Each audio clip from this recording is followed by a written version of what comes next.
Welcome to of the record. This is Chakri.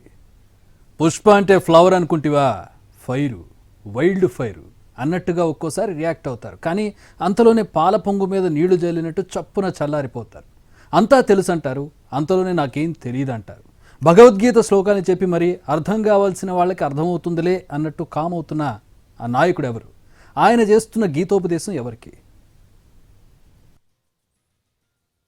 వేణుంబాకం Vijayasai Reddy ఒకప్పుడు వైసీపీలో number 2గా ఓ వెలుగు వెలిగిన ఈ లీడర్ రాజకీయాల్లో డిఫరెంట్ పీస్ అనే చెప్పుకుంటారు. చిన్న విషయాన్ని కూడా ఓ సంచలనంగా చెప్పడంలో సరిలేరు నాకెవ్వరు అన్నట్టుగా ఉంటుందట ఆయన వ్యవహారం. ఈ క్రమంలోనే తాజాగా ఆయన ఎక్స్ లో పెట్టిన ఒక మెసేజ్ పొలిటికల్ పండిట్స్ కే గట్టి పని చెప్పింది అంటున్నారు.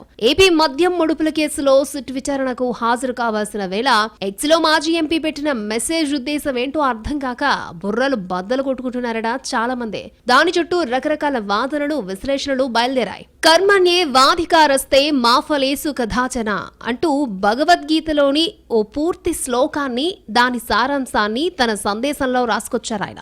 కర్మలను ఆచరించుటయందే నీకు అధికారము కలదు, కానీ వాని ఫలితముల మీద లేదు. నీవు కర్మ ఫలములకు కారణం కారాదు, అట్లని కర్మలను చేయుట మానరాదు అంటూ భగవద్గీతలోని శ్లోకాన్ని కోట్ చేయడం చుట్టూ చర్చ ఓ రేంజ్ లో జరుగుతోంది ఏపీ పొలిటికల్ సర్కిళ్లలో. దానికంటే ముందు విపక్షాలు సహా అన్ని రాజకీయ పార్టీలు రాజధర్మాన్ని అనుసరించాలి అంటూ ఓ హిందీ వాక్యాన్ని జత చేయడం ఇంకా ఉత్కంఠను పెంచింది. వాస్తవానికి ఆ రోజే లిక్కర్ కేసులో రెండోసారి విచారణకు హాజరవ్వాల్సింది సాయిరెడ్డి. కానీ ముందుగా ఖరారైన కార్యక్రమాల వల్ల విచారణకు రాలేనని సిట్ అధికారులకు వర్తమానం పంపారు. అదే సమయంలో ఎక్స్ లో కర్మ సిద్ధాంతం గురించి పెట్టిన పోస్టు $1 మిలియన్ ప్రశ్నగా మారిపోయింది. అలాగే అన్ని రాజకీయ పార్టీలు రాజధర్మం పాటించాలంటూ హిందీ వాక్యాన్ని జోడించడంతో ఆయన ఏ పార్టీని ఉద్దేశించి అలా రాసి ఉంటారు అన్న చర్చోపచర్చలు జరుగుతున్నాయి. అందరికంటే ఎక్కువగా రాజధర్మాన్ని పాటించాల్సిన బాధ్యత అధికార పార్టీల మీదే ఉంటుంది కాబట్టి ఆ లైన్ కూటమి ప్రభుత్వాన్ని గురించే అయి ఉండొచ్చు అన్న విశ్లేషణలు పెరుగుతున్నాయి. ఓవైపు విజయసాయిరెడ్డి తిరిగి వైసీపీలోకి వెళ్తారన్న ప్రచారం పీక్స్ లోకి వెళ్లడం, అటు పార్టీ గానీ ఇటు సాయిరెడ్డి టీం గానీ ఆ విషయంలో రియాక్ట్ అవ్వకపోవడంతో అనుమానాలు పెరుగుతున్నాయట. దీంతో పాటు వైఎస్ఆర్ జయంతిని పురస్కరించుకుని కూడా ఆయనకు హృదయపూర్వక నివాళులు అర్పిస్తున్నారని చెప్పుకొచ్చారు సాయిరెడ్డి. ఎన్నో సంక్షేమ పథకాలతో ఉమ్మడి ఏపీలో పేదలకు గౌరవప్రదమైన జీవితాన్ని వైఎస్ఆర్ అందించారంటూ ఆకాశానికి ఎత్తేశారు. వీటన్నింటినీ కలిపి చూసుకుంటూ సోషల్ మీడియాలో ఎవరి స్టోరీలు వాళ్ళు రాసేసుకుంటున్నారు. తాజా ట్వీట్ లో రాజధర్మం గురించి ప్రస్తావించడాన్ని చూస్తుంటే ఆయన అధికార పార్టీకే ఆ లైన్ లో ఏదో సందేశాన్ని పంపి ఉంటారన్న చర్చ నడుస్తోంది పొలిటికల్ సర్కిళ్లలో.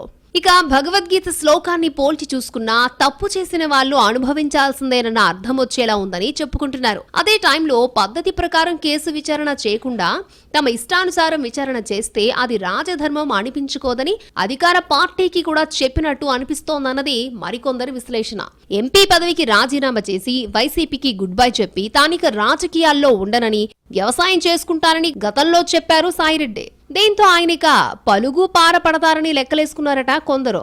ఆ లెక్కలేసిన పేపర్ మీద ఇంకో ఆరక ముందే ఆయన టీవీ స్క్రీన్లపై ప్రత్యక్షం అవడం, వేరే కేసు విచారణ కోసం వచ్చి లిక్కర్ స్కామ్ ని కెలకడం, రాజ్ కేసీరెడ్డి గురించి ప్రస్తావించడంతో ఒక్కసారిగా అటెన్షన్ అటువైపు మళ్లింది.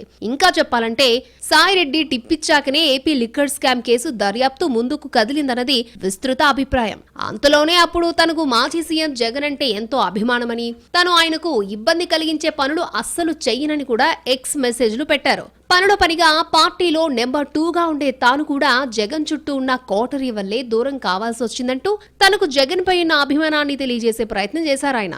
ఇవన్నీ అందరూ మర్చిపోతున్నారు అనుకునే లోపు కేసు విచారణ కోసం రావాలంటూ సిట్ అధికారులు మరొకసారి ఆయనకి నోటీసులు ఇచ్చారు. దీంతో కొత్తగా ఏం బాంబులు వేస్తారోనని ఉత్కంఠగా చూస్తూ ఉండగా తనకు 10 రోజులు టైం కావాలని సిట్ ని కోరారు. అక్కడితో ఊరుకోకుండా భగవద్గీత శ్లోకాన్ని కోట్ చేస్తూ ఎక్స్ మెసేజ్ పెట్టడంతో విజయసాయిరెడ్డి ఉద్దేశం ఏమై ఉంటుందంటూ రకరకాల విశ్లేషణలు పెరుగుతున్నాయి. ఎవరి అంచనాలు ఎలా ఉన్నా ఆయన గీతోపదేశం మాత్రం అర్థం అవ్వాల్సిన వారికి క్లియర్ కట్ గానే అర్థమై ఉంటుందని అంచనా వేస్తున్నారు పొలిటికల్ పండిట్స్. లిక్కర్ కేసు దర్యాప్తును ఆయన కొత్త మలుపులు తిప్పుతారా లేక యూటర్న్ తీసుకుంటారా అన్నది ఉత్కంఠగా మారిందే.